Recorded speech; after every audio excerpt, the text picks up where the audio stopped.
Max was a loyal German shepherd who had found peace in Mike Thompson's rural Minnesota home after years of abuse. Every night, despite the bitter winter, he would retreat to his custom-built, insulated kennel where the cold couldn't touch him. But one morning, Mike found Max curled up in the snow, his thick fur covered in ice crystals, steadfastly refusing to enter his warm shelter. After the second night of Max sleeping in temperatures well below zero, Mike's concern turned to alarm. When he knelt down to check inside the kennel, what he discovered made his blood run cold. A pair of golden eyes stared back at him from the darkness, surrounded by tiny, mewling forms that would reveal a connection to Max's past, that would test the limits of compassion and forgiveness in ways Mike could never have imagined. Leave a like and share your thoughts in the comments along with the city you're watching. From now, let's continue with the story. The small town of Pinewood, Minnesota, was the kind of place that appeared on postcards, charming, quaint, and nearly forgotten by the modern world. In winter, it transformed into a snow globe landscape where smoke curled from chimneys into skies heavy with the promise of more snow. Outside of town, where the forest began to reclaim the land, Mike Thompson's modest farmhouse stood as a testament to his desire for solitude. At 58, Mike wore his years in the creases around his eyes and the silver that had overtaken his once dark hair. His large, calloused hands, still steady despite his age, spoke of his former life as a veterinarian. Those hands had healed countless animals until the day he couldn't save one that mattered too much. Now he kept to himself, his only regular interaction with the townsfolk being his monthly supply runs and occasional chats with Sarah Williams, the kind-hearted woman who owned the general store. Max had come into Mike's life 3 years ago, a skeletal shadow of a German shepherd discovered tied to a tree during one of the worst storms that season. The dog's ribs had protruded like barrel staves beneath his dull coat, and scars marred his back and muzzle. The local shelter had called Mike, hoping his veterinary background might help the traumatized animal. What had begun as temporary foster care became permanent when Max followed Mike around the house with wary, hopeful eyes that seemed to understand loneliness from the inside out. Their quiet life suited them both. Max gradually learned that raised hands meant gentle pats instead of blows, and Mike found purpose in the daily routine of caring for an animal that needed him. Together, they healed in the way that only the broken can recognize in each other, silently, patiently, one day at a time. The neighbors on either side of Mike's property couldn't have been more different. To the east lived Sarah Williams, whose weekend visits with homemade bread and gentle conversation were the closest thing to friendship Mike allowed himself. To the west lived Frank Miller, a surly man with cold eyes who complained about Max's occasional barking and spoke of animals as if they were property, not living beings. Frank's presence always seemed to make Max tense, his ears flattening against his head whenever the man's scent carried on the wind. The first time Mike found Max sleeping outside, the temperature had plummeted to 15 below zero overnight. Dawn had barely broken, painting the snow-covered landscape in hues of pink and gold when Mike stepped onto his porch, coffee mug in hand. His breath formed clouds in the frigid air as he scanned his property, expecting to see smoke rising from the small vent in Max's insulated kennel. Instead, his gaze fell on a dark shape curled up against the woodpile. "Max," Mike called, setting his coffee down and hurrying down the steps, boots crunching in the fresh powder. The German shepherd raised his head, ice crystals clinging to his thick fur. As Mike approached, Max stood and shook himself, acting as if sleeping in life-threatening cold was perfectly normal. "What are you doing out here? Boy, you trying to freeze to death." Mike ran his hands over Max's body, checking for injuries or signs of frostbite. Finding none, he glanced toward the kennel. The custom shelter he'd built last fall was the envy of every dog owner in the county. Insulated walls, raised floor with cedar shavings, and even a small battery-operated heater for the coldest nights. Mike had spared no expense ensuring Max would never suffer through another winter like the one when he'd been found. "Come on, let's get you inside," Mike said, guiding Max toward the house instead of the kennel. Inside, he toweled the dog dry while the shepherd watched him with an unreadable expression. "Something wrong with your house? Buddy heater stopped working?" After breakfast, Mike walked out to inspect the kennel. He checked the heater, tested the insulation, and examined every inch of the structure. Everything was in perfect working order, warm and inviting. Puzzled, he coaxed Max inside, watching as the dog reluctantly entered, circled 3 times, and settled onto his bed. Mike closed the door partway, the way Max preferred. "Stay warm," he said before heading back to the house. That evening, with the sunset casting long shadows across the snow, Mike called for Max to come for dinner.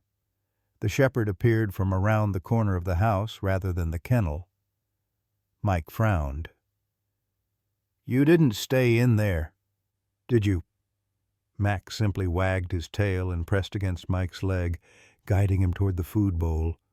The weather report that night warned of an approaching storm system, a proper Minnesota blizzard that could drop 2 feet of snow and send temperatures to record lows.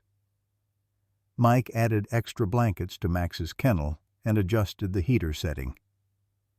"You need to stay in here tonight," he told the dog firmly, pointing inside the shelter.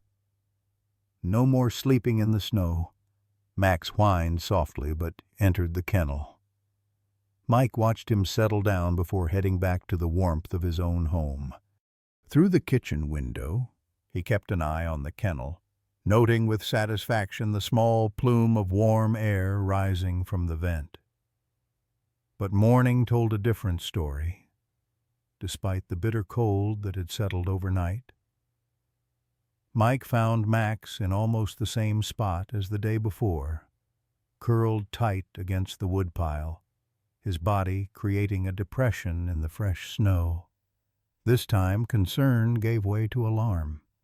Max was a smart dog, and his behavior made no sense. "This has to stop," Mike muttered, helping Max to his feet.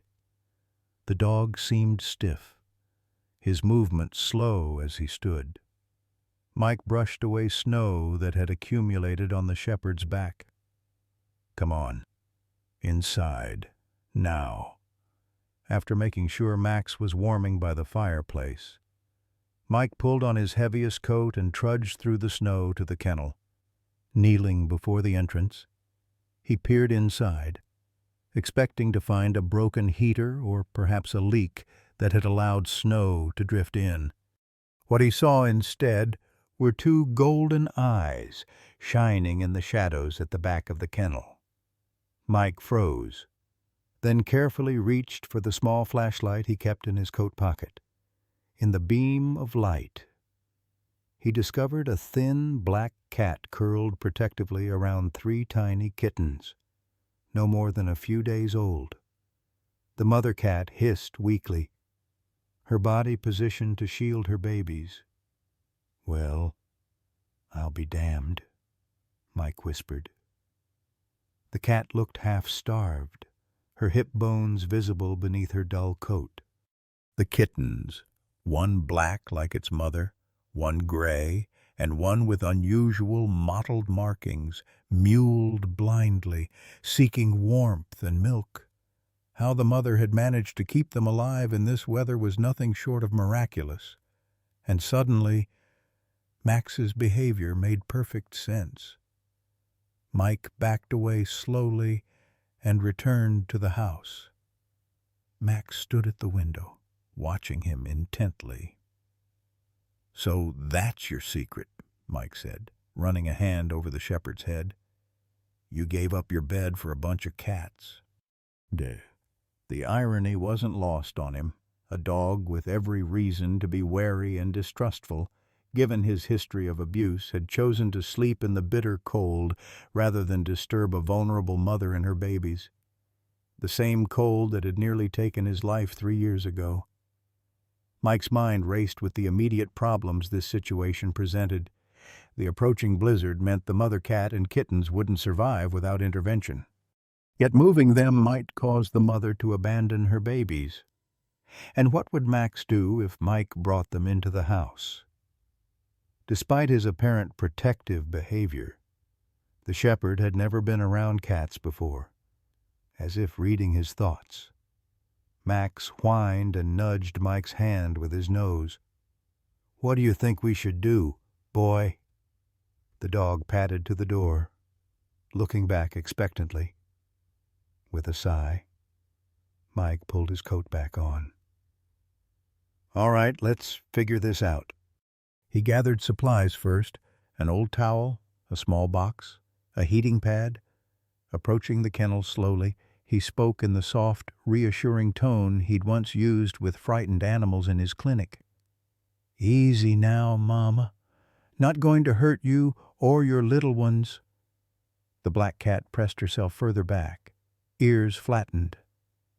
Mike set the box down just inside the kennel entrance and carefully placed the heating pad inside, covering it with the towel. Then he retreated, standing a few yards away with Max at his side. "That's Frank Miller's cat," came a voice from behind them. Mike turned to find Sarah Williams approaching, bundled against the cold, carrying a bag of groceries. "What is that black cat?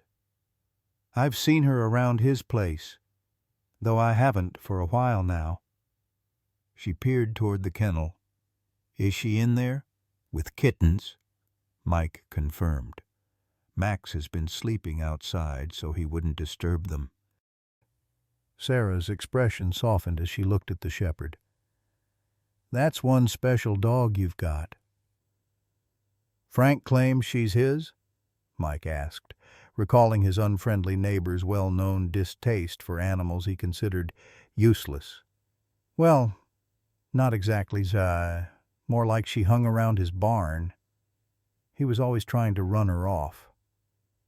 Sarah shifted her groceries to her other arm. "Storm's coming in faster than they predicted. Supposed to hit tonight instead of tomorrow.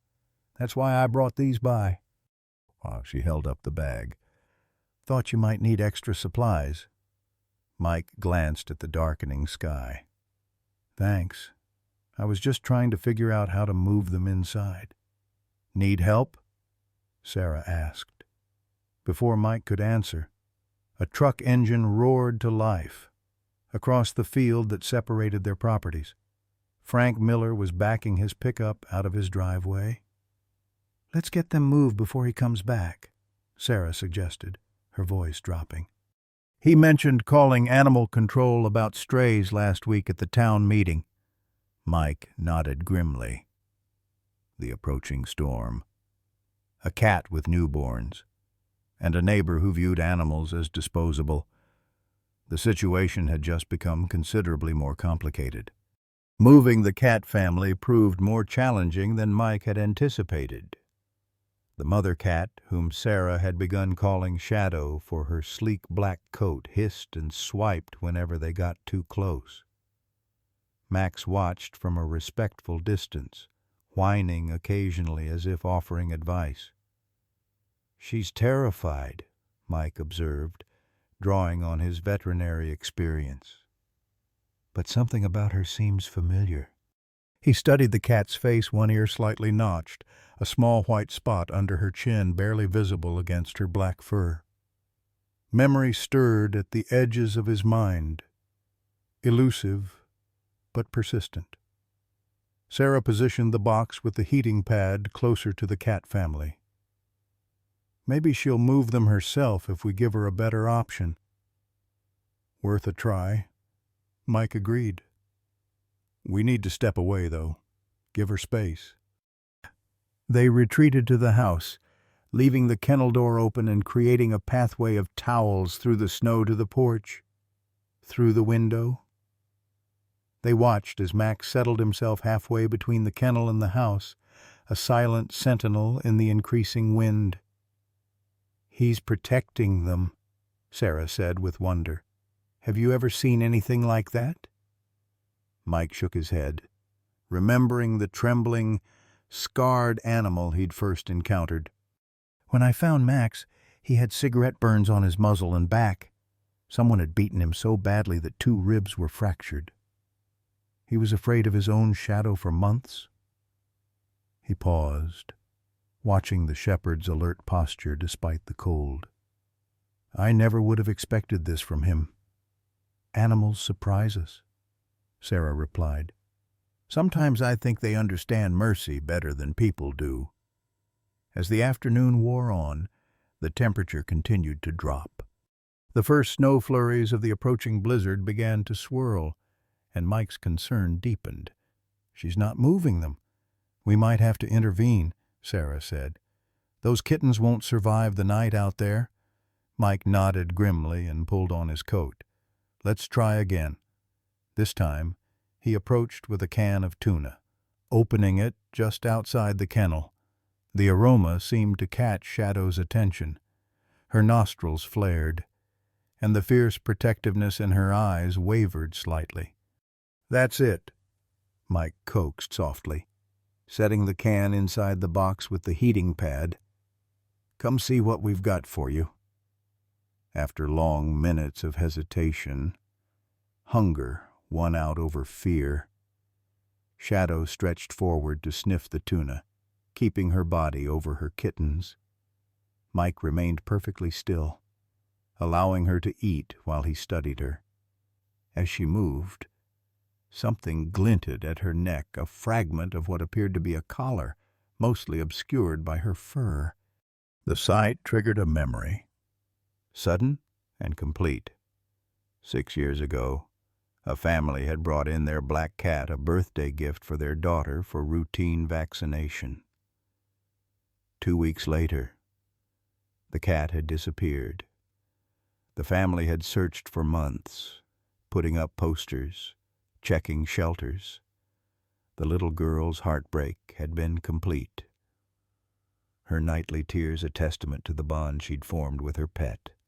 Eventually, they'd moved away, but not before leaving a forwarding address with Mike's clinic, just in case. It had been one of his last cases before he'd closed his practice. "I think I know who she belongs to," Mike said quietly. Sarah looked at him in surprise. "Really?"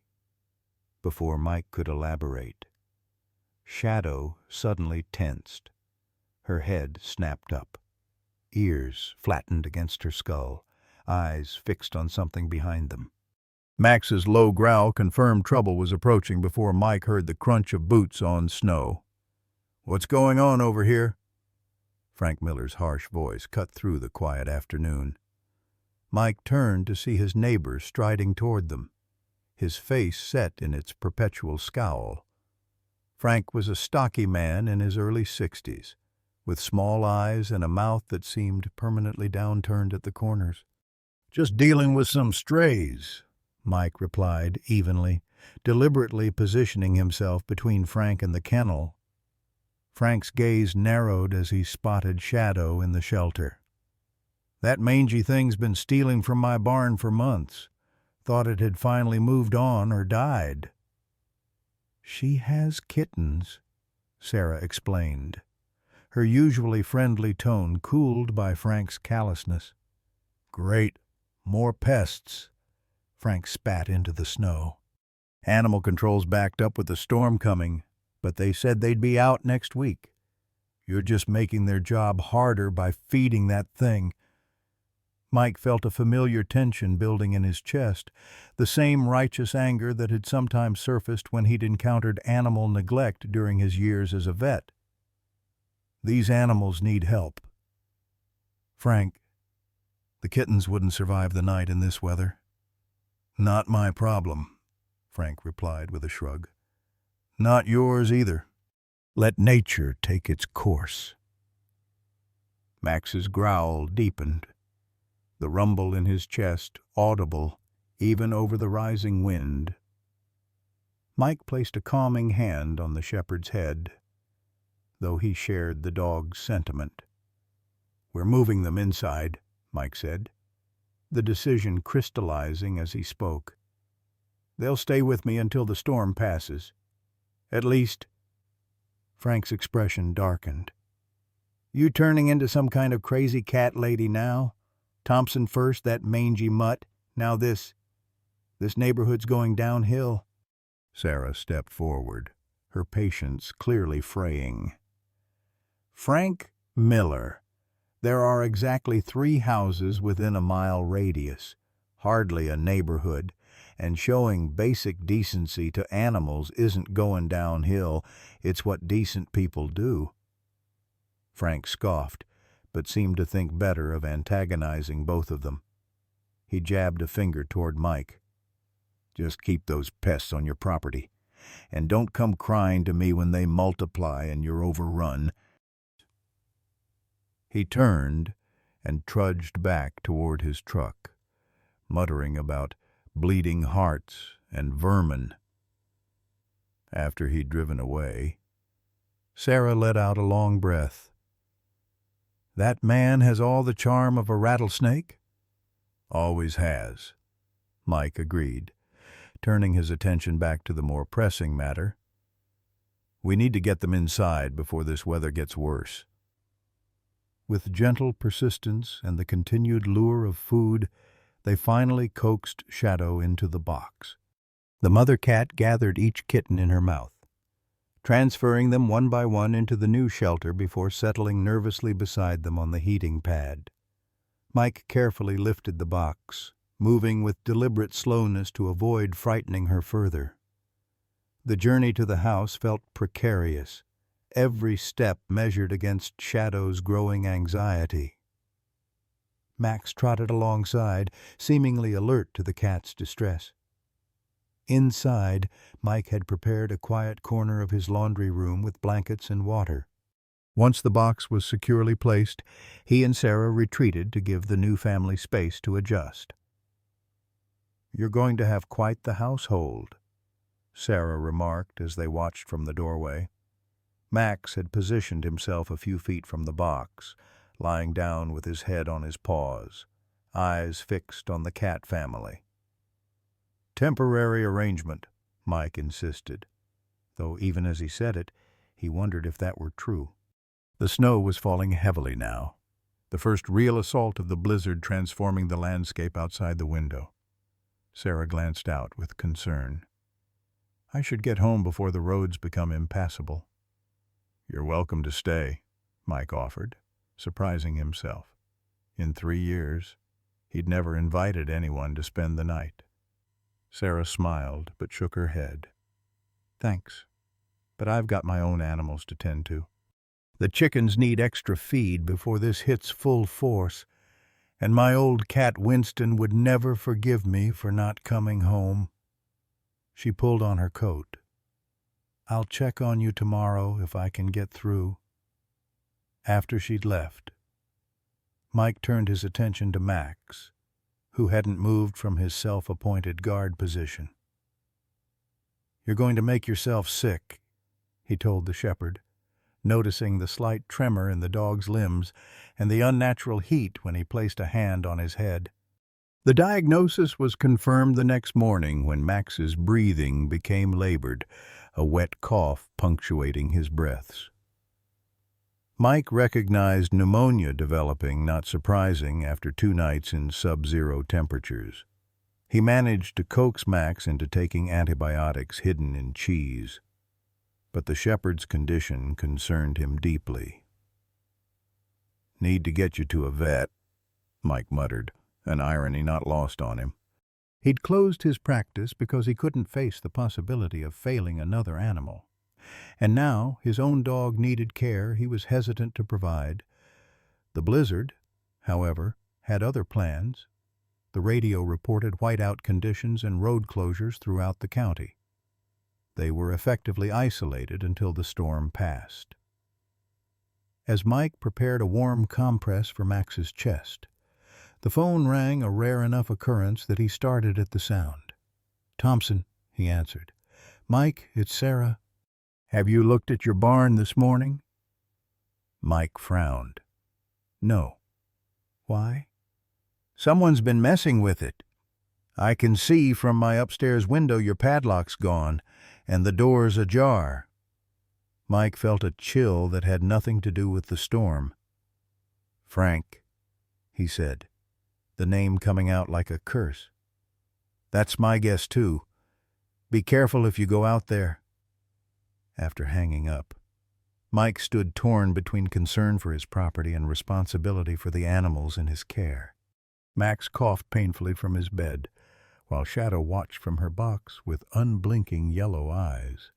The decision cemented when he noticed something else about Shadow, a pattern of small, round scars partially hidden by her fur along her back. Cigarette burns. Identical to the ones Max had when Mike first found him. The coincidence seemed too great, the pattern too specific. A suspicion began forming in Mike's mind, one that made his blood run cold, even as it explained Max's immediate protective instinct toward the cat. Outside, the blizzard raged, trapping them all together in a house full of secrets waiting to be uncovered. The barn would have to wait. Mike couldn't leave Max in his current condition, and venturing into the blizzard alone would be foolhardy at best. Instead, he focused on making the shepherd comfortable, applying warm compresses to his chest and monitoring his labored breathing. Every few hours, he coaxed more antibiotics into the dog, hoping they would be enough until the roads cleared.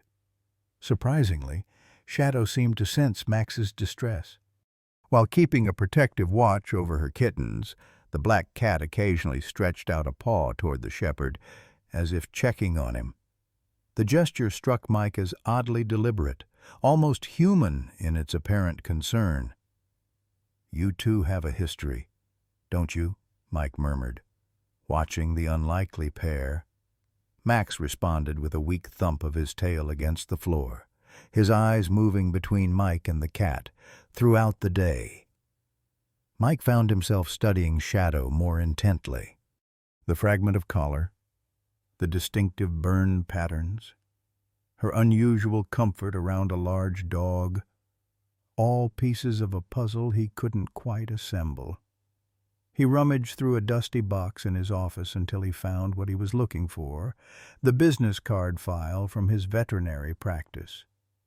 Thumbing through it, he located the card for the Brennans, the family whose black cat had disappeared years ago. The phone number was likely outdated, but he made a note to try it once the storm passed. If Shadow was indeed their lost pet, they deserved to know she was alive. By late afternoon, the blizzard showed no signs of abating. Snow had drifted against the windows, and the wind howled through every tiny crack in the old farmhouse. Mike built up the fire and settled in for what promised to be a long night. He dozed off in his armchair sometime after midnight, only to be awakened by Max's alarm bark, a sound the shepherd rarely made. Mike sat up, instantly alert. The fire had burned low, casting the room in shadow. Max stood at attention despite his illness, facing the kitchen door, hackles raised. "What is it, boy?" Mike reached for the flashlight he kept beside his chair. A scraping sound came from the back door, metal on metal, like someone working at the lock. Mike's pulse quickened. He rose silently, motioning for Max to stay. The German shepherd reluctantly obeyed, though his growl continued. A low rumble of warning. Mike moved quietly to the kitchen drawer where he kept an old revolver. He'd never had cause to use it, but living alone in rural Minnesota made certain precautions sensible. He checked that it was loaded, then approached the door. "Who's there?" he called firmly, positioning himself to the side of the door rather than directly in front. Silence answered him, followed by the sound of retreating footsteps crunching through snow. Mike waited, counting to 60 before cautiously approaching the window. Through the swirling snow, he caught a glimpse of a dark figure disappearing around the corner of the house. Mike debated giving chase but quickly dismissed the idea. Pursuing someone in a blizzard was a recipe for disaster, and he had Max and the cats to consider. Instead, he checked all the doors and windows, ensuring each was securely locked before returning to add wood to the dying fire.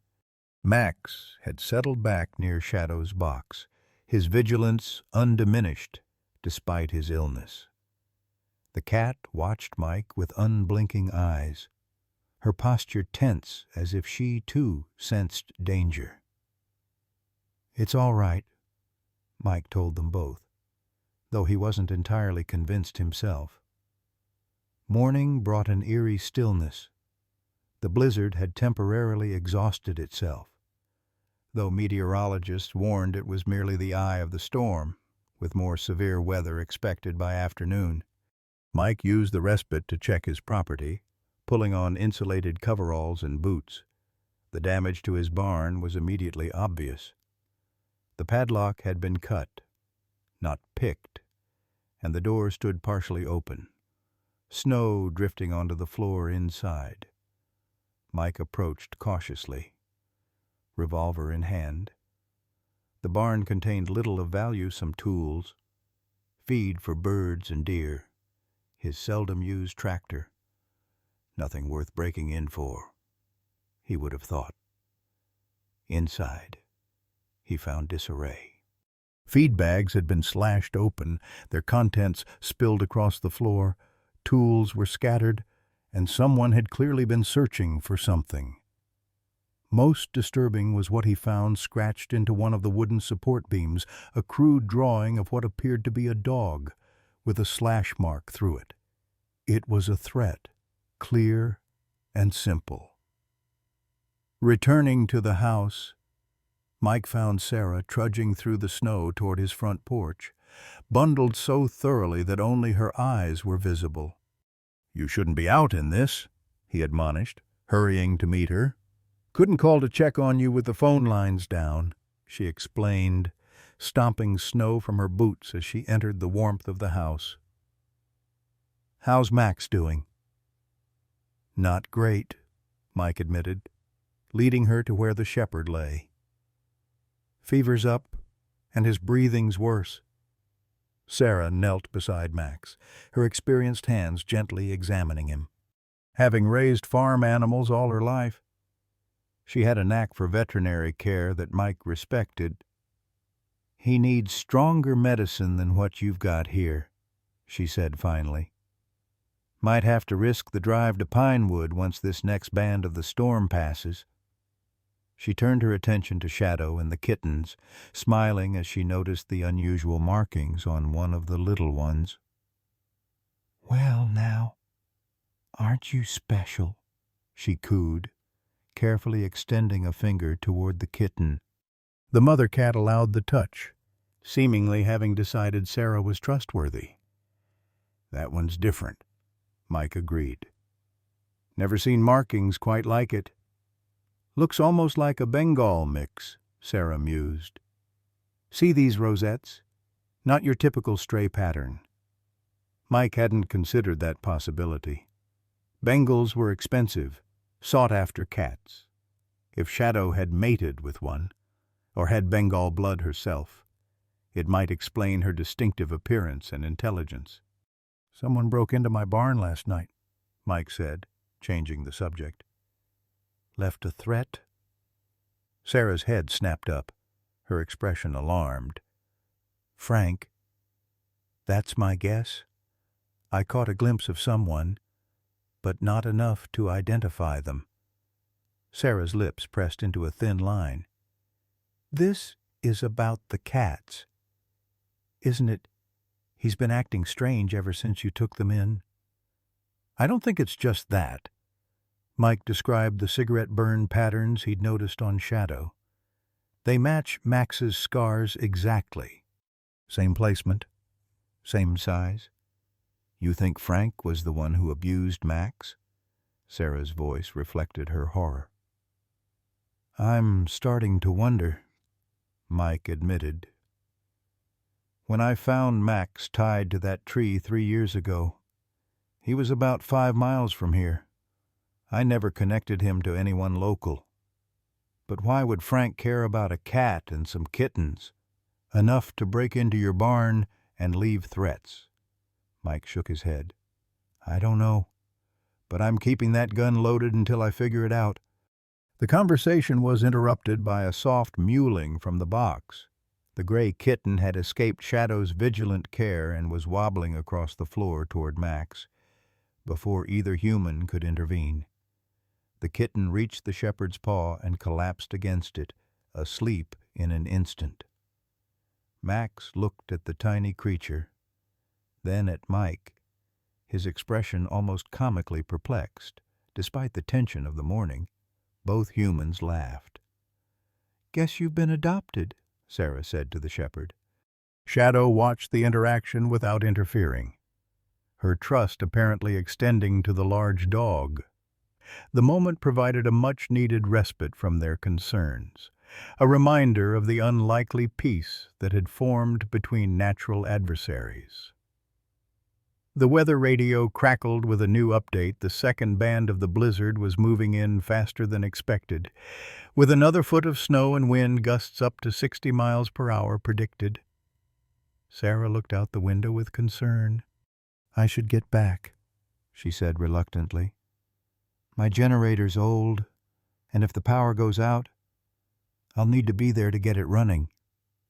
Mike nodded, though he was loath to see her leave. Having another person in the house had briefly made the threat seem less immediate. "Be careful. And Sarah," he added as she pulled on her coat, "keep your doors locked." After she'd gone, Mike busied himself preparing for the possibility of power loss. He filled containers with water, located extra blankets, and checked his supply of candles and batteries. Through it all, Max watched from his place by the fire, occasionally breaking into concerning fits of coughing. By mid-afternoon, the second wave of the blizzard arrived with a vengeance. Wind rattled the windows, and snow fell so heavily that the world beyond the glass became a white void. The power flickered once, twice, then stabilized. Mike settled into his chair with a book he couldn't focus on, his mind returning repeatedly to the threat in the barn and the strange coincidences connecting Shadow to Max. The ringing of the phone startled him. In these conditions, he'd expected the lines to be down again. He crossed to the kitchen and picked up the receiver. "Thompson." Static filled the line, broken by fragments of a voice that might have been Sarah's. Then, with sudden clarity, "Coming to your warned the sheriff careful." The line went dead. Mike stared at the receiver, a chill running down his spine that had nothing to do with the temperature. He tried to call back, but the line was dead. Moving quickly, he checked all the doors and windows again, drawing curtains and placing the revolver on the kitchen table within easy reach. Max struggled to his feet, sensing Mike's alarm. "Easy, boy," Mike soothed, encouraging the dog to lie down again. "Save your strength." The power chose that moment to fail completely, plunging the house into premature darkness, broken only by the glow of the fire. Mike lit several candles and placed them strategically around the main room. He hadn't expected anyone to attempt travel in this weather, but Sarah's fragmented warning suggested otherwise. The next hour passed in tense silence. Mike divided his attention between the windows and the animals, watching as Shadow nursed her kittens, and Max dozed fitfully by the fire. The sound of the wind made it impossible to hear if anyone approached, and visibility was near zero. A sudden thump against the front door sent Max into a barking frenzy despite his weakened state. Mike grabbed the revolver and moved to the window, trying to see who or what had caused the noise. A dark shape huddled on his porch, partially covered in rapidly accumulating snow. Keeping the gun ready, Mike called out, "Who's there?" A muffled voice responded, too faint to make out the words. It didn't sound threatening, in fact. It sounded like a child, with the chain still engaged. Mike opened the door a crack. The figure on his porch was indeed small, bundled in a snow-covered coat. A young girl, perhaps 10 or 11, looked up at him with frightened eyes. "Please," she said, her teeth chattering. "My dad's truck got stuck down the road. He went to get help, but he hasn't come back." Mike hesitated only briefly before unlatching the chain. "Come in before you freeze," he said, holstering the revolver in the back of his jeans where it remained accessible but hidden. He didn't want to frighten the child further. The girl stepped inside, bringing a blast of cold air with her. As she removed her snow-encrusted hat, long brown hair tumbled out, and her features became more visible in the firelight. She had an elfin face with large, intelligent eyes that immediately sought out the animals by the fire. "You have a dog," she observed, her voice small but steadier now that she was out of the storm. "And kittens. The dog is Max," Mike explained, guiding her closer to the fire. "And the cat is Shadow. We're just looking after her and her babies until the storm passes." The girl's eyes widened at the cat's name. "Shadow." She took a step toward the box, then hesitated, looking back at Mike for permission. "You can look, but be gentle," he advised. "She's protective of her kittens." To his surprise, the girl approached the box and knelt beside it with natural caution. "Shadow," she called softly, extending her hand palm down in a non-threatening gesture.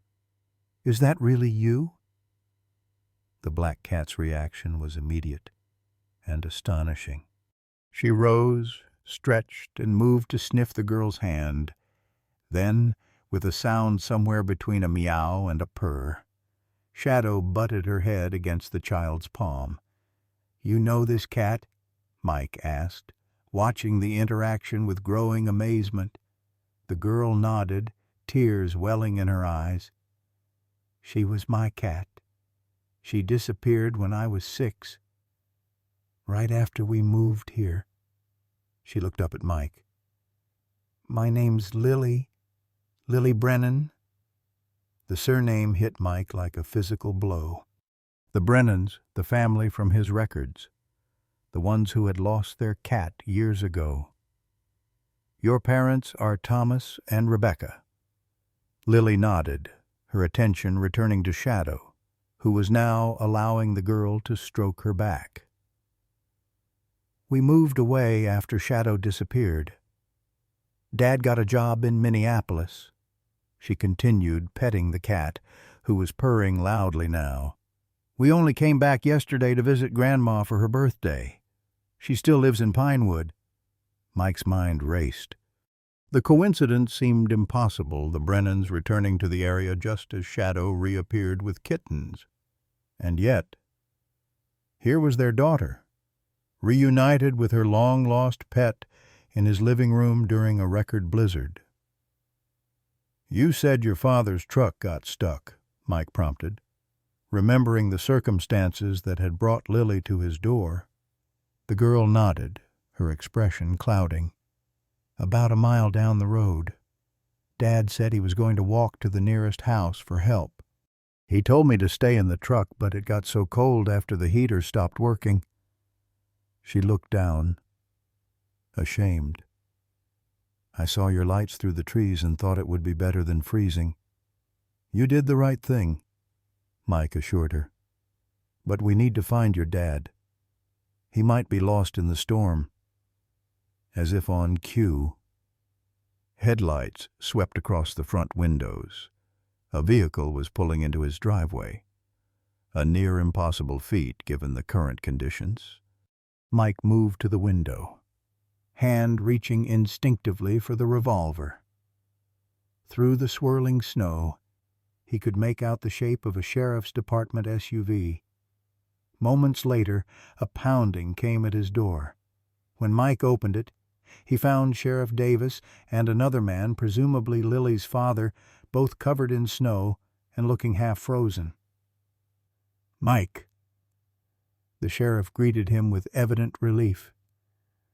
"We got a call from Sarah Williams about some trouble out here, and then ran into Mr. Brennan here walking down the county road." He stamped snow from his boots. "Mind if we come in and warm up?" Mike stood aside, watching as Lily rushed to embrace her father. The reunion was heartfelt, but brief, as the girl immediately pulled her father toward the box of kittens. "Dad, it's Shadow, my Shadow," she exclaimed, pointing to the black cat, who watched the proceedings with apparent recognition. Thomas Brennan stared in disbelief at the cat he hadn't seen in 5 years. "It can't be," he murmured, kneeling beside the box. Shadow regarded him coolly, but without fear, allowing him to see the distinctive white spot under her chin that had been her identifying mark. "It's her," he confirmed, his voice thick with emotion. "After all this time." As the Brennans marveled over their rediscovered pet, Sheriff Davis pulled Mike aside. "Sarah called in quite a state," he explained quietly. "Said Frank Miller was making threats against you and your animals, that he might be the one who abused that shepherd of yours years back." Mike nodded grimly. "I'm starting to think she's right. Someone broke into my barn last night, left a threat. And these cats." He briefly explained the matching burn patterns on Shadow and Max, watching understanding dawn in the sheriff's eyes. "That would explain a lot," Davis said. "Frank's had complaints before animals disappearing around his property. Strange noises at night. Nothing we could prove. But—" he shook his head. "With the storm, I can't get out to his place now.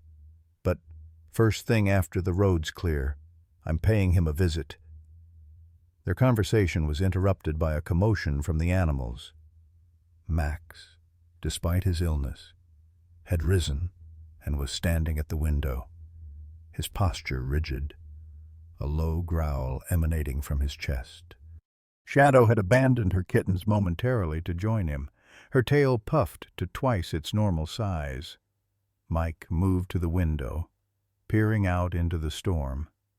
At first, he saw nothing but swirling white. Then, as the wind briefly abated, a figure became visible at the edge of his property, a dark silhouette watching the house. Even at a distance, Mike recognized Frank Miller's distinctive stance. "Davis!" Mike called, his voice low and urgent. "We've got company." Sheriff Davis joined Mike at the window, squinting into the snowstorm. "That's Frank. All right. What the hell is he doing out in this weather?" He turned to Thomas Brennan. "Sir, I'd suggest you and your daughter stay away from the windows." Thomas gathered Lily close, moving them toward the fireplace where Max had resumed his protective position near the kittens. The shepherd's breathing was labored, but his focus remained sharp. Dark eyes fixed on the door as if expecting trouble. "I'm going out there," Davis decided, checking his service weapon and zipping his heavy coat. "Frank's been acting erratic lately. Time we had a conversation." "Not alone," Mike insisted, retrieving his own coat. "This is my property." Davis looked ready to argue, but seemed to recognize the determination in Mike's face. He nodded curtly. "Stay behind me. And Mike," he added in a lower voice, "leave the revolver here. Last thing we need is an armed confrontation in whiteout conditions."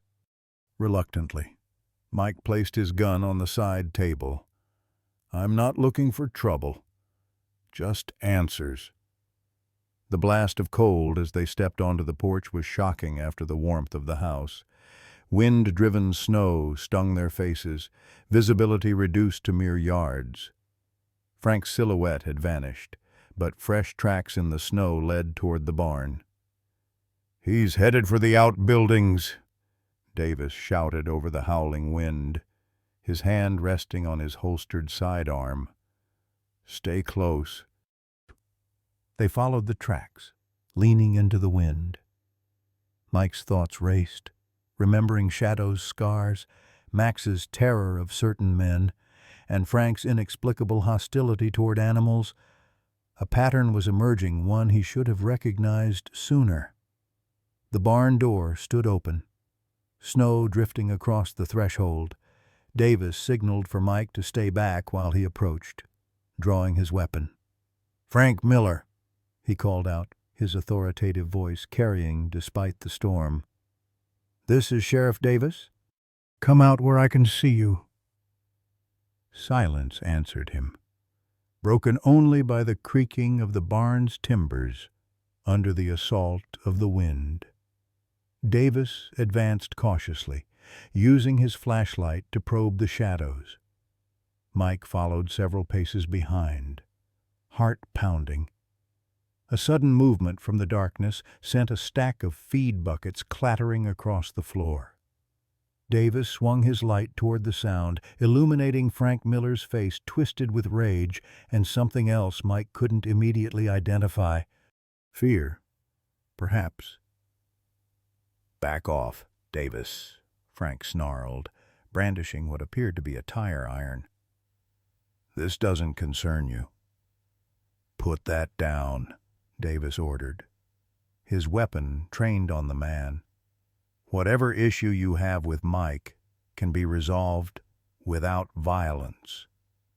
Frank's laugh was harsh, almost hysterical. "You don't understand. He's got my property in there. Those cats belong to me." Mike felt cold that had nothing to do with the blizzard. "The cat with cigarette burns," he challenged, stepping forward despite Davis's warning gesture. "The same burns that were on Max when I found him half dead 3 years ago." Something flickered in Frank's eyes. Confirmation. That mutt was useless. Wouldn't hunt, wouldn't guard, just ate food and whined. His gaze shifted, focusing on something beyond them. "And that witch took it, didn't she? Just like she's been taking all of them?" Mike turned to follow Frank's gaze and saw Shadow standing in the barn doorway, her black fur dusted with snow, yellow eyes gleaming in the dim light. How she had followed them through the storm was inexplicable, but her presence seemed to unhinge Frank further. "You!" Frank lunged forward, tire iron raised. Davis reacted instantly, tackling the larger man. They crashed into a stack of lumber, sending it avalanching across the barn floor. Mike dove to avoid being struck, landing hard on his side.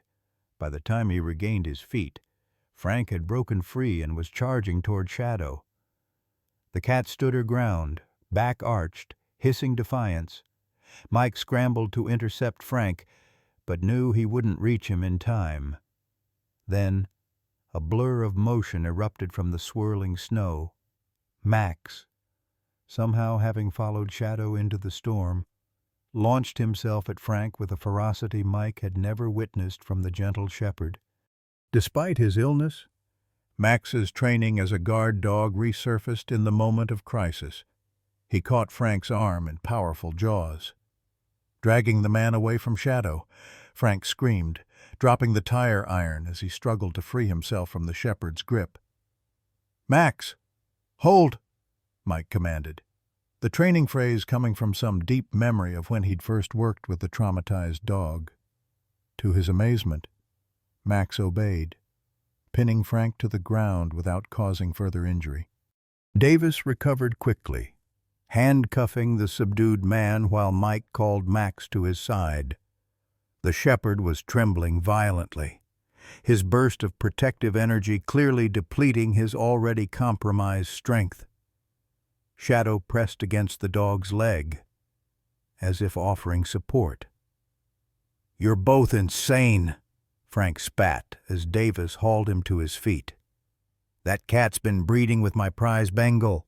Those kittens are worth thousands, they're mine by right." The pieces suddenly clicked into place for Mike. "The spotted kitten," he said. "It's half Bengal." He looked at Frank with growing disgust. "You kept Shadow prisoner to breed expensive kittens, didn't you? But she escaped." Frank's silence was confirmation enough. Davis tightened the handcuffs, his expression grim. "We'll add animal cruelty to the breaking and entering charges. And I'm thinking those rumors about the dogfighting ring out by the county line might be worth revisiting with Mr. Miller's help." Fear flashed across Frank's face at the mention of dogfighting, an operation that had been under investigation for months without progress. "I want a lawyer," he muttered. "You'll get one," Davis assured him coldly. "After we get you to a cell, which may take a while in this weather." The journey back to the house was arduous. The storm having intensified further, Frank stumbled repeatedly in Davis's grasp, while Mike supported Max, who was struggling to breathe after his exertion. Shadow led the way, somehow navigating unerringly through the whiteout conditions. Thomas and Lily Brennan were waiting anxiously when they finally staggered through the door. Their expressions registered shock at Frank's handcuffed state and Max's obvious distress. "What happened?" Thomas asked, helping Mike lower Max to his bed by the fire. While Davis secured Frank in the kitchen, Mike briefly explained the situation. "Max defended Shadow," he concluded, running a hand over the shepherd's heaving side. "Probably saved her life. But he's worse now. The cold and exertion were too much." Lily knelt beside Max, her small hand gentle on his head. "He saved our Shadow," she whispered, tears tracking down her cheeks. "Is he going to die?" Mike couldn't bring himself to lie to the child. "I don't know, honey. He's very sick, and we can't get him to a vet in this storm." "You're a vet," Thomas said, looking at Mike with sudden recognition. "Dr. Thompson, you treated Shadow when we first got her." Mike nodded, the memory crystallizing. "I closed my practice years ago, but you still know what to do," Thomas insisted. "Please help him like he helped Shadow." The plea struck Mike to his core. He had walked away from veterinary medicine after losing a child's beloved pet on the operating table, the guilt and grief too overwhelming to face another such failure. Now, another child was looking at him with the same trust and hope, asking him to save an animal who had given everything to protect others.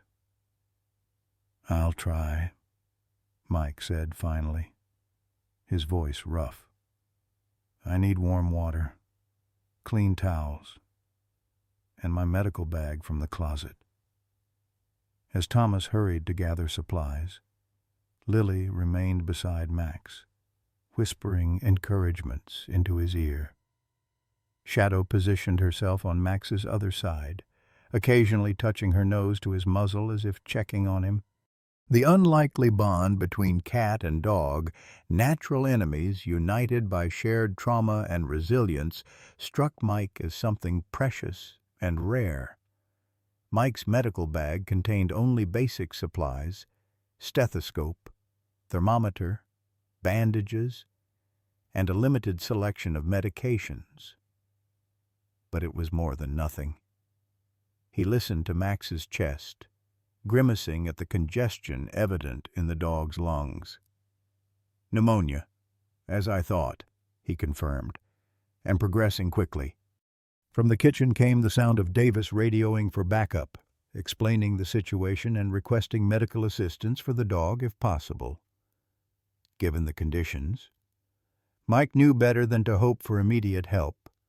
Working methodically, he administered the strongest antibiotics he had, along with medication to reduce fever and ease breathing. He showed Thomas how to apply warm compresses to Max's chest and positioned the dog to optimize airflow to his struggling lungs. "Will this be enough?" Thomas asked quietly, when Lily had finally fallen asleep curled up next to Shadow and her kittens. Mike looked at Max, who lay with eyes half closed, each breath a labored effort. "I don't know," he admitted. "He's fighting hard, but he's weak from exposure and age." He rubbed his face, fatigue setting in after the adrenaline of confrontation had faded. "We need equipment and medications I don't have." In the kitchen, Davis was maintaining a watchful eye on Frank, who sat handcuffed to a chair, sullen and silent. The sheriff joined Mike and Thomas by the fire, keeping his voice low. "Radio says the storm should break around dawn. As soon as it's safe, I'll get Miller to the station and send emergency services out here for the dog." "Dawn might be too late," Mike said, the professional assessment escaping before he could soften it. "Then we go now," Thomas declared unexpectedly. All heads turned toward him. "My truck has chains and four-wheel drive. It got stuck because I took a wrong turn onto an unplowed access road." "On the main road, we might make it to town." Davis looked skeptical. "That's a 5-mile drive in whiteout conditions with drifts probably 3 feet deep in places. It's suicide." "Not if we follow the fence line," Mike said, the possibility taking root in his mind. "The county maintains those fences along the main road. We could use them as guides even in zero visibility. And I can get my family's snowmobile from our property," Thomas added. "It could break trail for the truck." Davis shook his head. "This is crazy talk. No animal is worth risking human lives in these conditions." "With respect, Sheriff," Thomas said firmly. "That dog saved my daughter's cat at risk to himself. He suffered abuse and still chose to protect rather than hurt. If there's a chance to save him, I'm willing to try." Mike looked at the younger man with newfound respect. Thomas Brennan had no obligation to help. He'd only just met Max, yet he was offering to risk his safety for the shepherd who had protected his daughter's beloved pet. "I can't authorize this," Davis said, though his tone had softened. "But I can't stop private citizens from making their own choices either." He glanced at Frank, who was listening to the exchange with apparent disinterest. "I need to stay with the prisoner." "I'll go," Mike decided. "I know which medications Max needs, and I can drive if necessary." "We'll take my truck," Thomas insisted. "It's newer and has better tires. But first, I need to get the snowmobile." The next hour passed in tense preparation. Thomas bundled up and ventured out to retrieve the snowmobile from his mother-in-law's property a 1/4 mile away, guided by a rope tied to Mike's porch. Meanwhile, Mike gathered what he would need from the veterinary clinic in town, assuming they could reach it, and prepared Max for transport. The shepherd's condition continued to deteriorate. His breathing was increasingly labored, and his temperature dangerously high. Shadow remained vigilant beside him, occasionally meowing as if encouraging him to hold on. When Thomas returned, snowmobile roaring through the night, they carefully loaded Max onto a makeshift stretcher, a door removed from one of Mike's spare rooms, and secured him in the truck's back seat.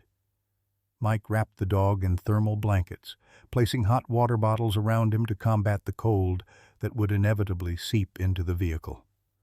"Dad, I want to come," Lily pleaded, having woken to the commotion. "No, sweetie. You need to stay here with Sheriff Davis and Shadow," Thomas said gently but firmly. "Someone needs to watch over the kittens, and Shadow would be worried without you." The girl reluctantly accepted this logic, giving Max a tearful kiss on his muzzle before retreating to the warmth of the house. Davis followed them onto the porch, his expression grave. "This is still a foolhardy mission," he said. "But I understand why you're doing it. Radio if you run into trouble. I'll relay to emergency services if they become available." Thomas nodded before pulling his snow goggles down. "We'll be back with help," he promised, his voice nearly lost in the howling wind. As Mike climbed into the passenger seat of the truck, he cast one last look at his farmhouse. Through the window, he could see Lily kneeling beside Shadow's box, and Davis standing guard near the kitchen where Frank remained restrained. The tableau struck him as improbably connected strangers brought together by the actions of two abused animals who had somehow maintained the capacity for trust and protection despite their suffering. Thomas started the engine, lights cutting weakly through the driving snow. "Ready?" he asked, hands gripping the wheel with determination. Mike thought of Max, struggling for breath in the back seat, and nodded. "Let's go." The snowmobile roared to life ahead of them, breaking trail as planned. Thomas eased the truck forward, following the twin tracks left by the smaller vehicle. They moved at a crawl, visibility reduced to the few feet illuminated by their headlights, the fence line their only guide in a world transformed into swirling white chaos. Behind them, Max whimpered softly, each breath a battle. Mike reached back to stroke his head, silently willing the faithful shepherd to hold on just a little longer. "We're getting you help, boy," he promised. "Just stay with us." The journey into town was a nightmare of white-knuckled tension.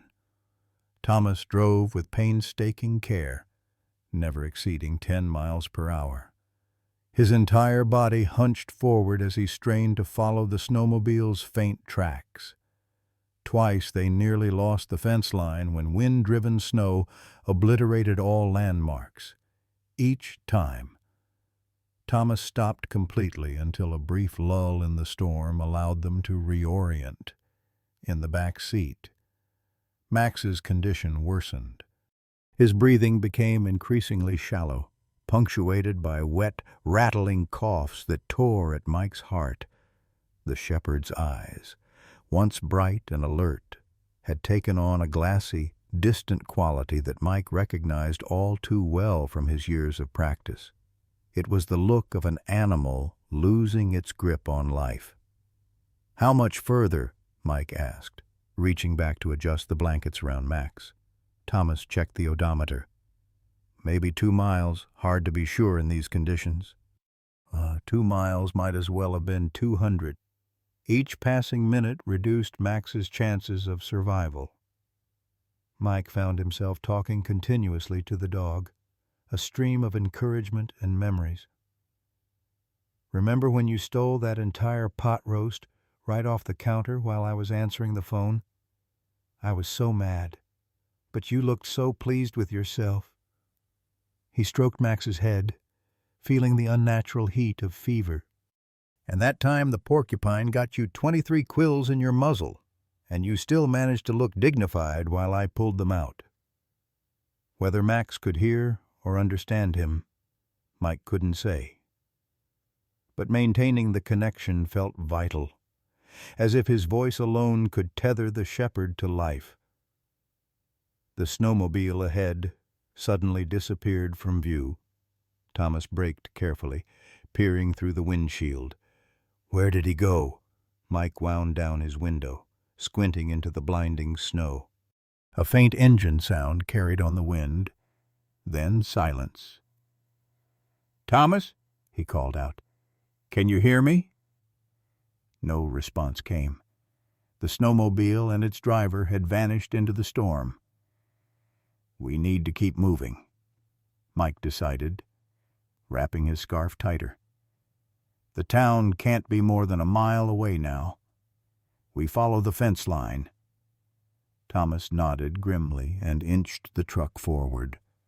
Without the snowmobile breaking trail, their progress slowed to a crawl. Snow built up in front of the tires despite the chains, forcing Thomas to reverse and charge forward repeatedly to advance mere yards. In the back seat, Max let out a sound between a whimper and a gasp. Mike turned to find the shepherd in clear respiratory distress, each breath a desperate struggle. He had seen enough critical cases to recognize when an animal had reached its limit. "Stop the truck!" Mike ordered, his veterinarian instincts taking over. "We can't stop now," Thomas protested. "We're almost there." "Stop the truck," Mike repeated, already climbing into the back seat. "He won't make it to town." Thomas pulled over, the truck's headlights illuminating nothing but swirling snow. In the confined space of the back seat, Mike worked frantically, elevating Max's head to improve airflow and administering the last of his emergency medications. The shepherd's gums had taken on a bluish tint cyanosis, a sign that his body wasn't getting enough oxygen. "Come on, Max," Mike urged, massaging the dog's chest. "Don't give up on me now." The shepherd's eyes found Mike's, holding a gaze that communicated everything words couldn't. Trust, gratitude, and a quiet acceptance that Mike wasn't ready to acknowledge. "No," Mike said firmly, as if his denial alone could change the inexorable slide toward death. "You don't get to quit. Not after everything you've been through. Not after saving Shadow. Those kittens need you. I need you." Thomas watched silently from the front seat, understanding the gravity of the moment. "What can I do?" he asked finally. Mike shook his head, not taking his eyes off Max.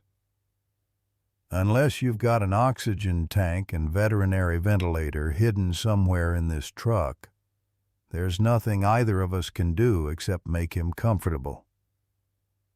The admission cost him dearly. For the second time in his life, Mike found himself confronting the limits of his abilities as a veterinarian. Years ago, he had walked away from his practice rather than face such moments of helplessness. Now, trapped in a blizzard with a dog who had shown more courage and compassion than most humans, he had nowhere to run from his failure. "I'm sorry, boy," Mike whispered, gathering Max closer. "I'm so sorry." The shepherd's eyes drifted closed, his breathing becoming more labored. Mike held him, remembering the frightened, abused animal he'd first encountered, and marveling at the transformation into the noble creature now fading in his arms. Despite everything humans had done to him, the cruelty, the abandonment, Max had chosen to trust again, to protect, to love. Thomas's voice broke through Mike's grief. "Headlights," he said suddenly, pointing through the windshield. "Coming this way." Mike looked up, hope flaring briefly before common sense extinguished it. No one should be on these roads in such conditions. The approaching lights were likely just another trick of the storm, a reflection or mirage. But as they grew closer, the unmistakable outline of a snowplow emerged from the whiteout. Behind it followed an emergency vehicle with flashing lights barely visible through the snow. "It's the county plow," Thomas exclaimed. "And an ambulance!" Mike could hardly believe it. The odds of encountering emergency services on this particular stretch of road at this precise moment seemed astronomical. Yet there they were, slowing as they spotted the truck. The plow came to a stop alongside them, its driver jumping down and fighting his way through the snow to Thomas's window. "You folks all right?" he shouted over the wind. "We need help," Thomas called back. "We've got a critically ill dog, he can't breathe." The plow driver glanced toward the emergency vehicle behind him. "You're in luck. That's Doc Winters behind us." Animal Rescue called her out for emergency at the Miller property, something about abused animals, but the sheriff radioed and redirected her to look for you two instead. Mike knew Rebecca Winters, a skilled veterinarian who had taken over much of his practice when he retired. If anyone could help Max now, it was her. Within minutes, Dr. Winters had transferred Max to her specially equipped vehicle. The sight of proper medical equipment, oxygen, intravenous fluids, emergency medications brought a surge of hope tempered by the reality of Max's condition.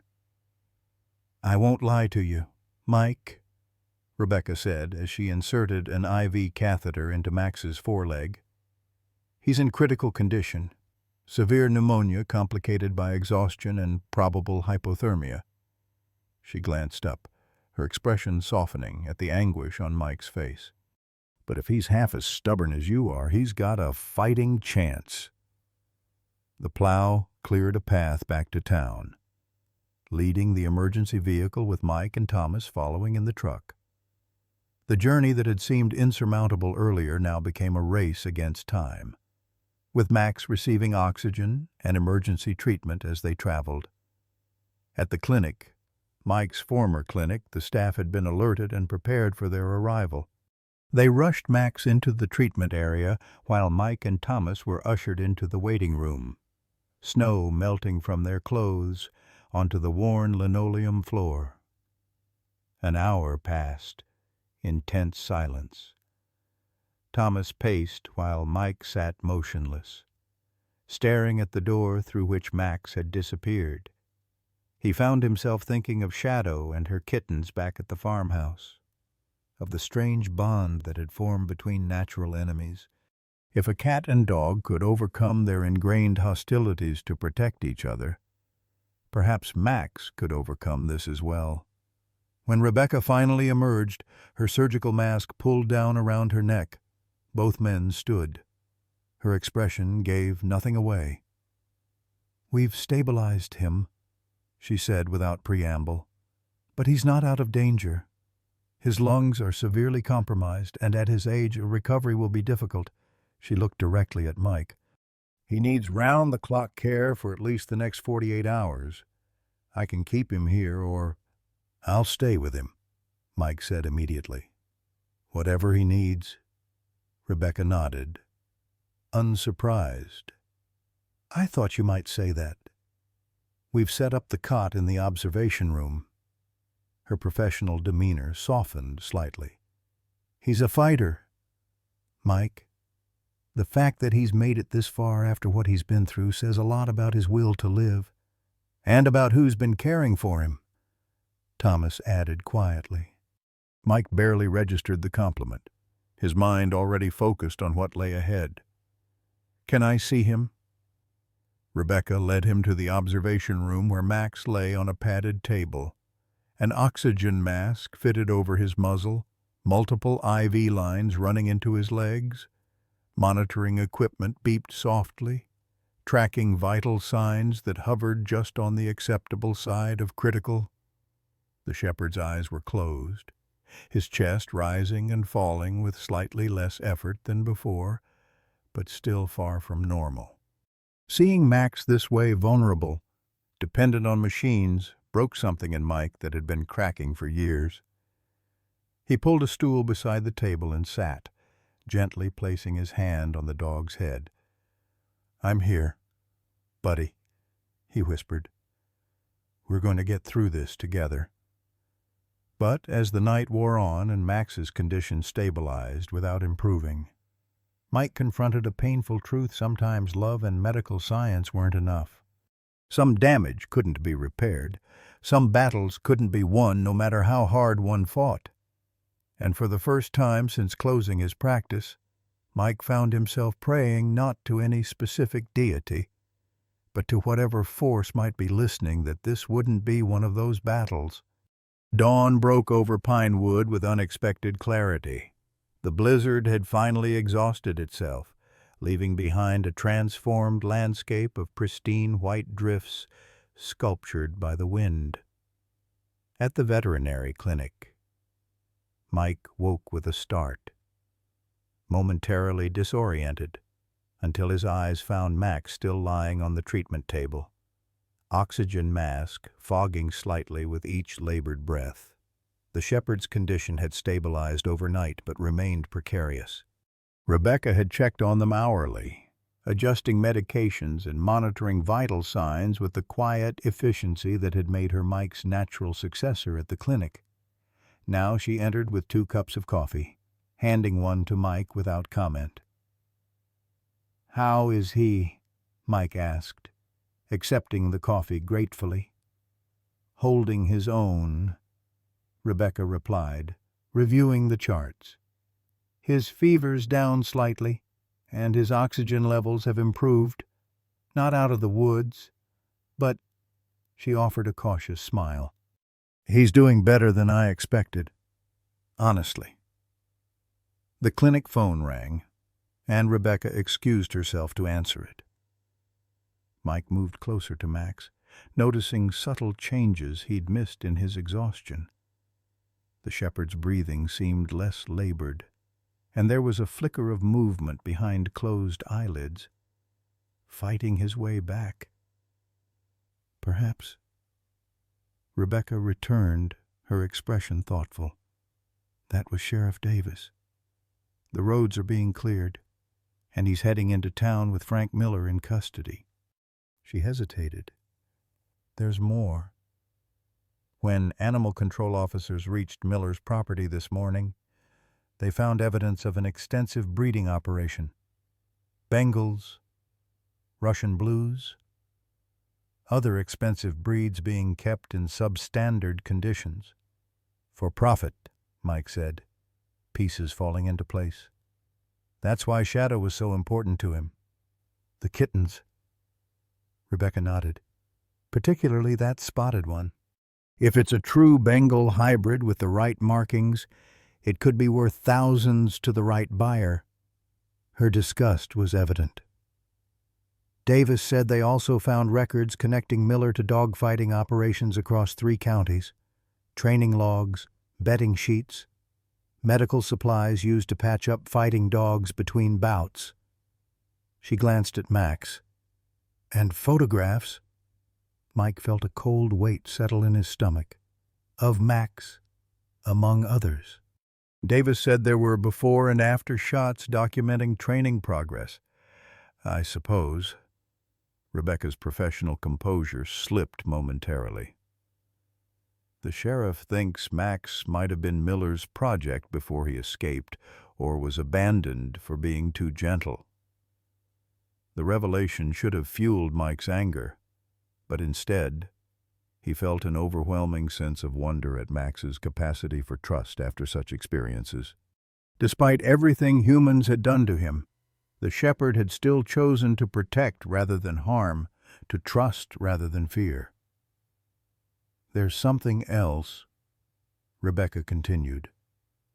"Thomas Brennan called. His daughter is asking about Shadow and the kittens." Apparently, she won't stop talking about Shadow being her long-lost cat. She is, Mike confirmed, explaining the improbable reunion between Lily and the cat, who had disappeared from her life years earlier. Rebecca's eyebrows rose. That's, quite a coincidence. Is it, though? Mike mused, his gaze returning to Max. Shadow escaped from Miller at some point, probably after giving birth. She found her way to my property, to Max specifically, of all the places she could have sought shelter. You think there's a connection? I've been putting it together through the night, Mike said. The burn patterns on both animals are identical Miller's signature, I suppose. But what if they knew each other before? What if they were both at Miller's property at the same time? Rebecca considered this. It's possible. Animals form bonds in captivity, especially under stress. Not just possible, likely, Mike insisted, the theory solidifying as he spoke. Max protected Shadow and her kittens immediately, without hesitation, and she trusted him despite him being a large dog. They recognized each other, which would explain why Shadow led you to the barn during the confrontation, Rebecca acknowledged. She was trying to help Max, just as he helped her. The idea that two abused animals had not only survived their ordeal but found each other again and worked together to protect each other against their abuser struck Mike as both heartbreaking and profoundly hopeful, as if sensing he was the subject of discussion. Max's eyes fluttered open. The shepherd blinked slowly, gaze unfocused at first before settling on Mike's face. His tail thumped weakly against the table, a small gesture that spoke volumes. "Hey, buddy," Mike said softly, moving to stroke Max's head. "Welcome back." Rebecca quickly checked vital signs, her professional demeanor unable to entirely mask her surprise. "Remarkable improvement," she murmured. "I wouldn't have expected this level of responsiveness so soon." Max's eyes remained fixed on Mike, a silent communication passing between them. Mike had seen enough animals recover against the odds to recognize the moment when the will to live definitively overcame the pull toward surrender. Max had made his choice. "He wants to go home," Mike said with certainty. "Back to Shadow and the kittens." Rebecca looked skeptical. "Mike, he's still critical. Moving him now would be risky." "Keep him until this afternoon. Run whatever tests you need," Mike conceded. "But if he continues improving, I want to take him home. They need each other." Before Rebecca could respond, the clinic door chimed. Thomas Brennan entered, stomping snow from his boots. Behind him came Lily, bundled in a pink parka, clutching something in her mittened hands. "Sorry to intrude," Thomas said, but Lily insisted on bringing something for Max. The girl approached shyly, her eyes widening at the sight of the shepherd connected to various machines rather than being frightened. However, she seemed determined. She held out what she'd been carrying, a small, knitted toy mouse. "It's Shadow's favorite," she explained earnestly. "She always keeps it with her kittens. I thought maybe it would help Max feel better if he could smell her." Mike accepted the toy, touched by the child's intuitive understanding of the connection between the animals.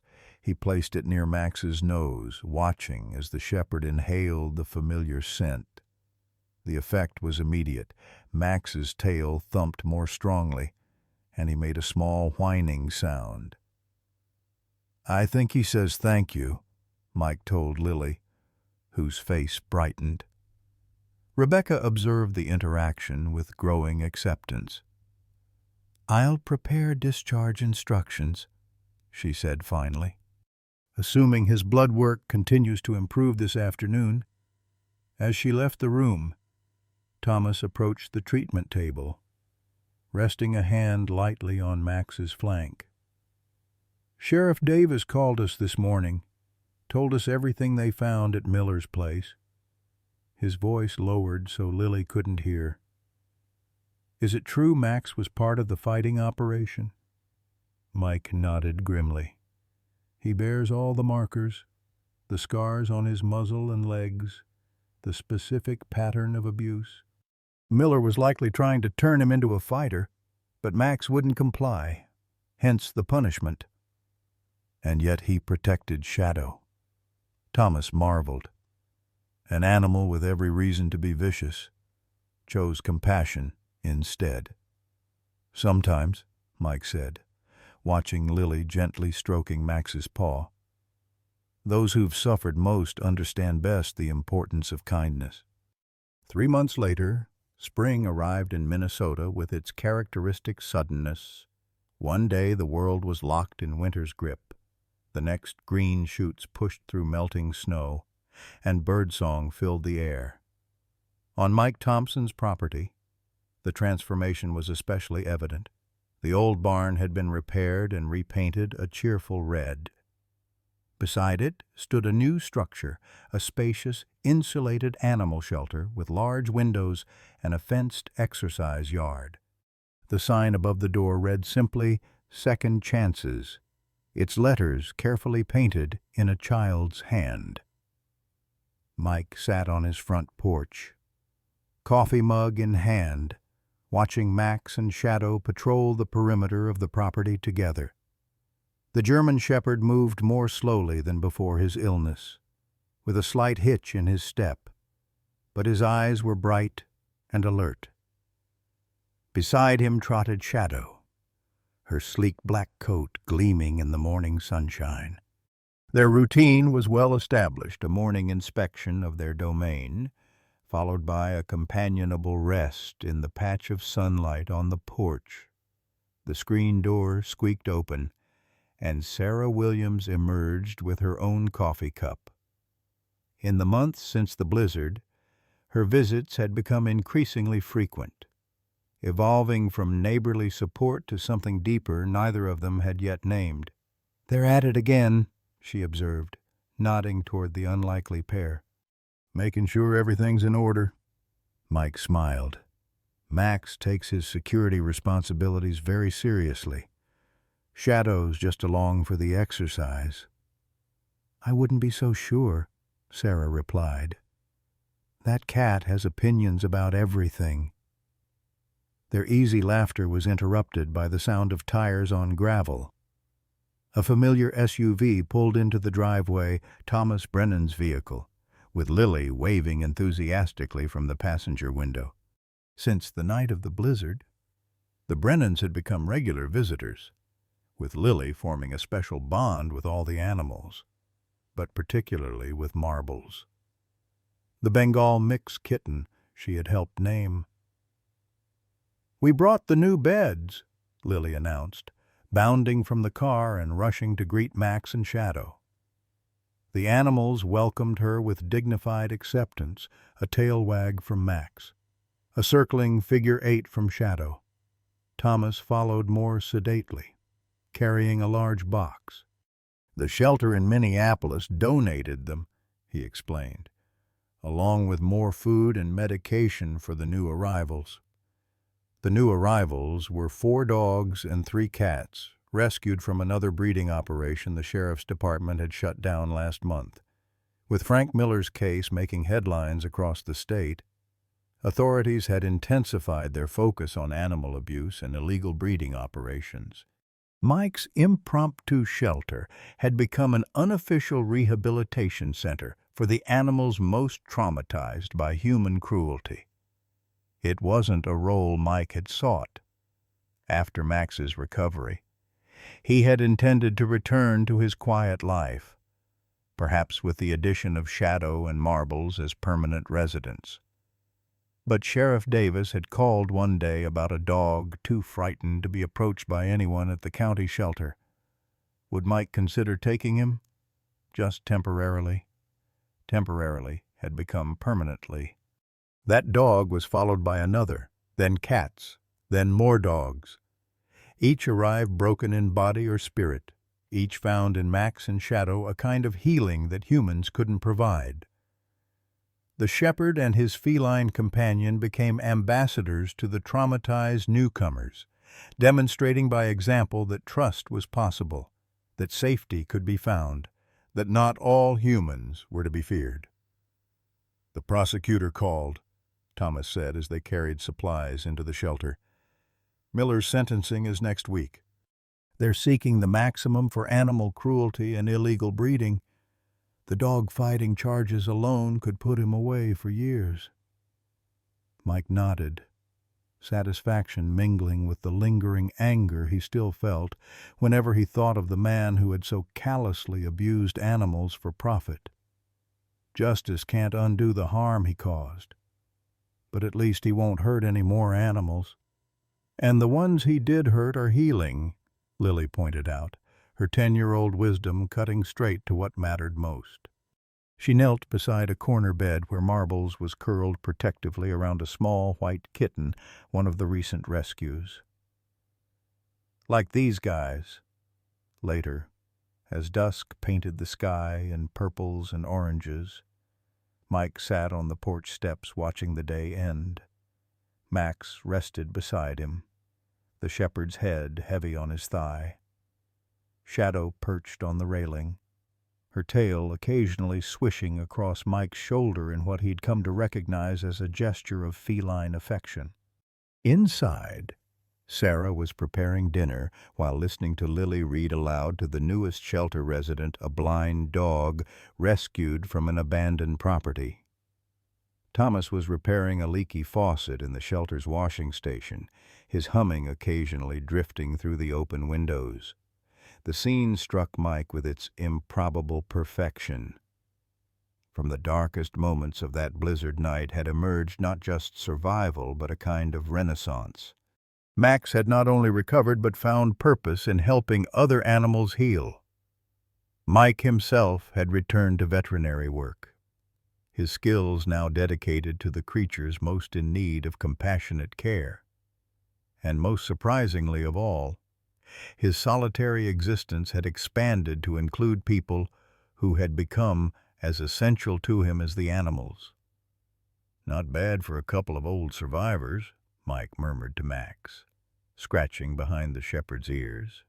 Max looked up at him with eyes that seemed to hold all the wisdom and forgiveness in the world, eyes that had witnessed humanity's worst cruelty and yet still chose to see its potential for kindness. The dog's gaze contained no judgment for past mistakes, no dwelling on old injuries, only a serene acceptance of the present moment's peace. As the first stars appeared overhead, Mike reflected that perhaps this was the greatest lesson his animals had taught him, that, even after the deepest wounds, healing was possible, that trust, once broken, could be rebuilt, and that sometimes those who rescue others end up being rescued themselves. As we journey into our golden years, we recognize something profound in Max's story that speaks directly to our hearts. Like this loyal German shepherd who endured unspeakable cruelty yet maintained his capacity for love, many of us have weathered life's harsh seasons, loss, disappointment, heartbreak, and still choose to keep our hearts open. We understand what it means to sleep in the cold so others might stay warm, to protect those who cannot protect themselves, to forgive when bitterness would be easier. Max reminds us that our greatest strength often emerges not from our triumphs, but from how we respond to suffering. His unlikely friendship with Shadow echoes the unexpected connections that have sustained us through our darkest hours, relationships that defied odds and healed old wounds. In every painful breath Max fought to take, we see our own determination to persevere despite age and ailment. In Mike's return to purpose, We recognize our own second acts, the meaningful contributions we still have to offer this world. Remember, we are not defined by the hardships we've endured, but by the compassion we continue to show. Not by the years behind us, but by the love we choose to give each day that remains. Like Max. Our greatest legacy is the hearts we've touched along the way.